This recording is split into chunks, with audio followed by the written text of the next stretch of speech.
Thank you very much for this wonderful contribution to the debate. From OECD perspective, we have to say that Australia is a great example for its reform capacity for a long period. And the explanations you gave are very consistent with the findings we had and in our and we published in our book Making Reforms Happen. There are on these lessons there are 2 points where I would ask you whether or not they could be a potential for a new era of powerful reforms in Australia.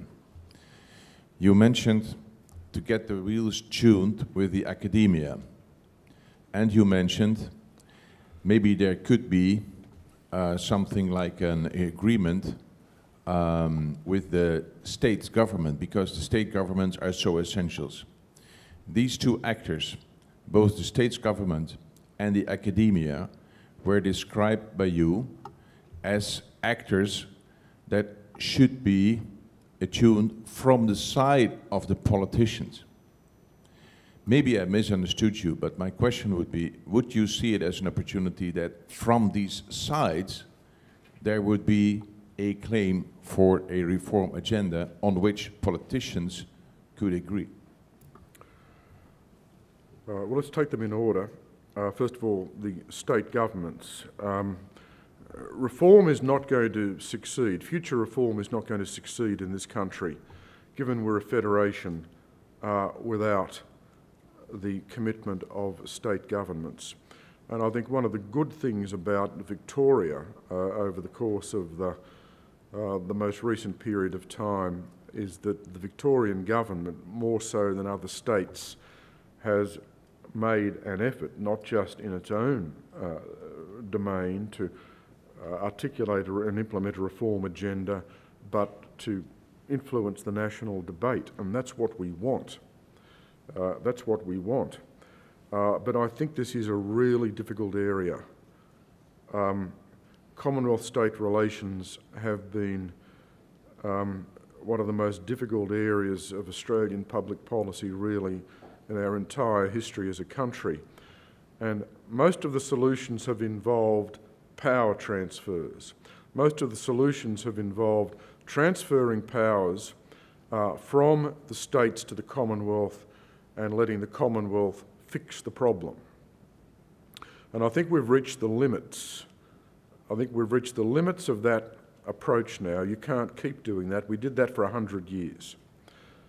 And you can't just have a strong Commonwealth compensating for weak states. So we need a new model.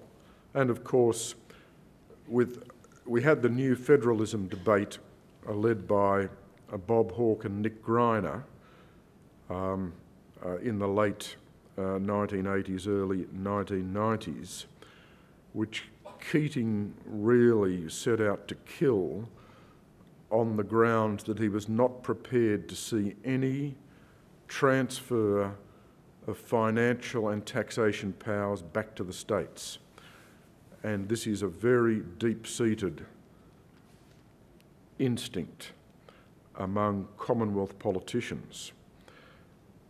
So this idea of fixing the federation requires a tremendous amount of work and new ideas and collaboration, and we have to do that. I think I quoted in my comments what Paul Keating had said to me, that our future productivity performance is going to be very much a function of state government performance.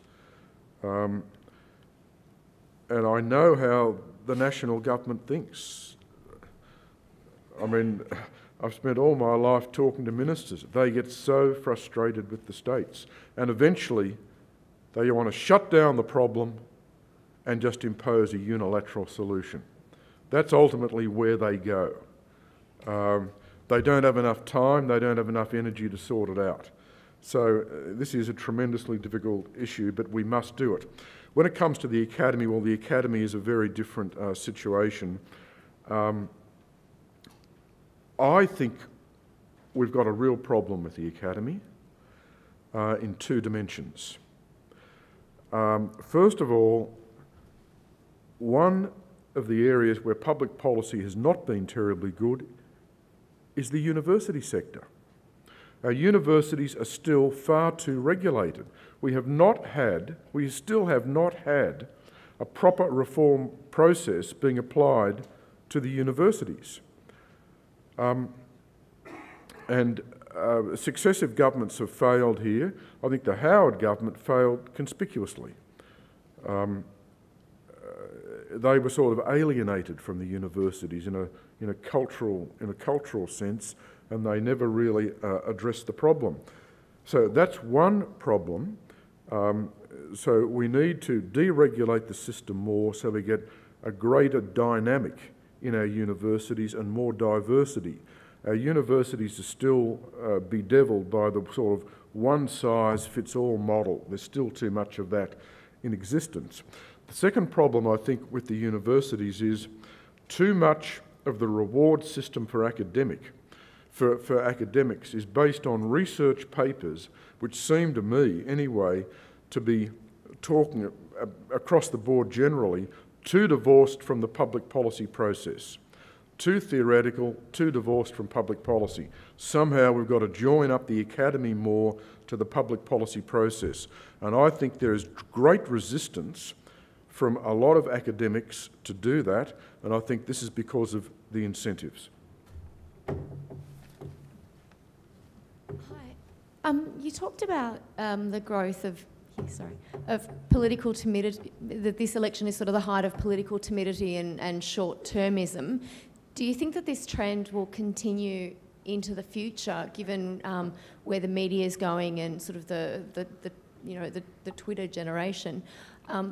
Or if not, what do you think will have to happen to change that? Well, it's a huge question. I tried to address some of it. I mean, look, some days I think that the Western-style democracies that we've seen evolve over the last couple of 100 years are in big trouble. If you look at the magnitude of the challenges, something like climate change, which is a mind-blowing challenge we've never seen before, and the discontinuity between the demands of the science, what the science is saying, and the total inability of political systems to even begin to get anywhere near these timetables in terms of public policy, suggests some sort of profound challenge for democratic systems. On the other hand, if you look at the rapid pace of technology, the way the world is moving, the way financial flows are moving, witness the most recent financial crisis from 2008, 2009. It's almost as though that the high-tech driven process of capital and technology is creating a world that defies regulations that public instrumentalities and parliamentary systems have got to authorise. So again, I think you've got a real problem and conflict there. So it suggests to me that democracies are heading for quite a lot of difficulty. And I think one of the challenges is often politicians try to do too much. I mean, I shouldn't keep coming back to Kevin Rudd, but he is the sort of ultimate global quintessential example of the political leader who tried to do too much. I mean, the best way I can explain this is that we had the global financial crisis, the worst crisis since the Great Depression.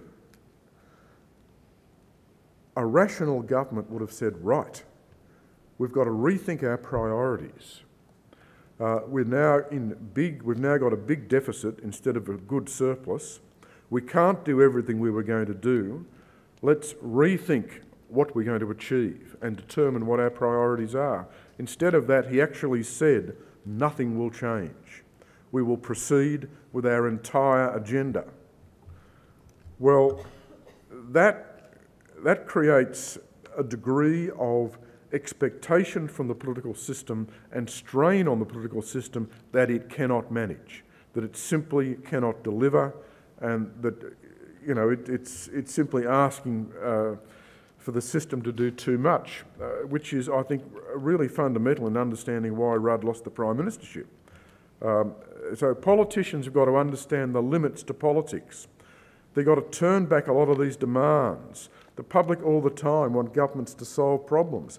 Well, governments have got to focus on the problems which are the most urgent ones, and the problems that they think are the ones that best need solving, and they've got to put the lesser important ones way down the list, and they've got to take some off the agenda altogether.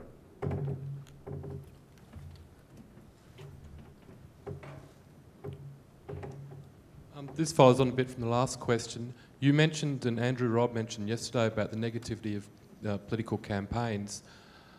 Considering by contrast the campaign that Barack Obama ran, which the Yes We Can essentially positive, since we seem to copy so much else in the United States, do you think that will be something that will come in the future? And if so, sort of what sort of length of time are we looking at? Yeah, I think each campaign is different. Each campaign is unique. Each campaign is a sort of snapshot of where the nation is at that particular time.